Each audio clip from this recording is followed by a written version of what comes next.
Hey. Wagwan way I deal with. I'm still waiting. While the folks still hating. It's a new generation. So, on November 16th, Mercedes Wells was turned away from the Franciscan Health Crown Point Hospital in Indiana. She was in active labor, and because they deemed her labor not active, or they basically were saying that she didn't have the labor symptoms, her and her husband were turned away. And then 8 minutes later, on the way back home, she ended up having the baby on the side of the road. She's in labor, and she's positive she's about to give birth. My daughter is being kicked out of this hospital, and she's in active labor.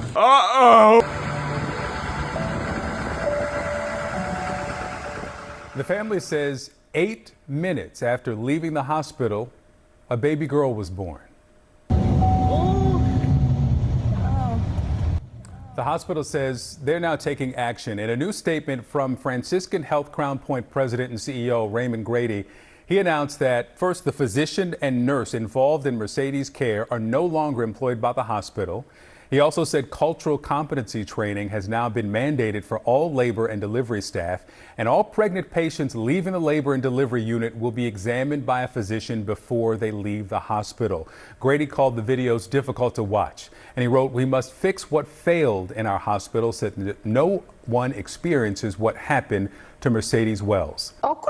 No doctor ever spoke or came into my room. I called 20 minutes ahead before we got there. So I was already in active labor. She checked me. She told me that I was 3 centimeters. She said she felt the baby's head. The nurse told me that I had to be discharged because I wasn't further along in my centimeters. Even though she could feel the baby head, I wasn't dilated more than 3 centimeters. When they said we had to go, I didn't want to be there. Like, I know we wasn't wanted. I was concerned about the safety of my wife and my child as they're saying that, even though I know my wife was in active labor. It was just a very scary moment. We was driving down the road. I see like, "Babe, I gotta push. I see my child's head. I was kind of freaking out at the moment, but I kind of gathered myself. I just thought I needed to help. And I pulled as she pushed, and my baby came out. This became a big thing because basically it's talking about the fact that the medical system doesn't always believe Black women when we come in saying that we're in labor. And basically it's just like, yeah, you'll be all right.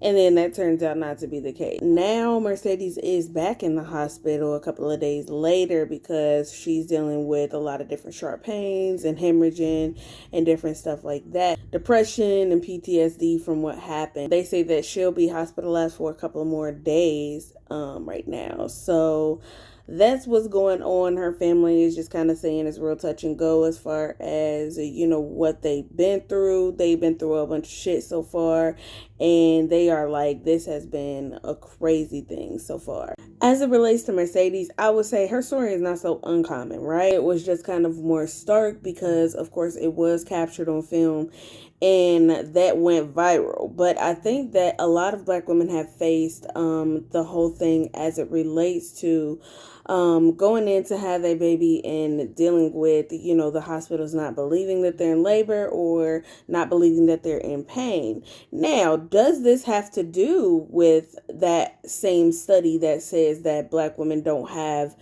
as sensitive of nerve endings or that our skin is thicker and all of that stuff? Well, we can't necessarily pinpoint that for sure because we don't know that that's exactly the reason why. We just know we have high numbers of that being the case. Comparatively, does it happen to white women also? We don't know because we don't really hear about their stories. So I would think that if it was happening to them, we would probably hear that from them. I don't know. I'm just saying. There's a politician named Robin Kelly, and she basically says she wants to bring forth a new maternal health legislation with Mercedes.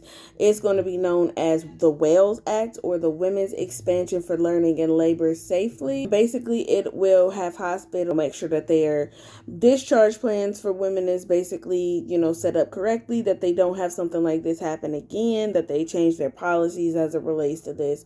So she basically is saying that she wants to change the fact that a lot of Black women have had their pain ignored and that, there's a lot of different things that need to be changed as it relates to that. It's something that is very crucial to me as somebody who teaches childbirth education, because I feel like a lot of what we can use is education. I think that in situations like this, being able to make the determination if you're in labor or not, and be able to allow, let them know the information they need to know in order to say, no, you might be trying to turn me away, but this is the case, this is the case, this is the case, and this is the case, in order to, make sure that you are advocating for yourself.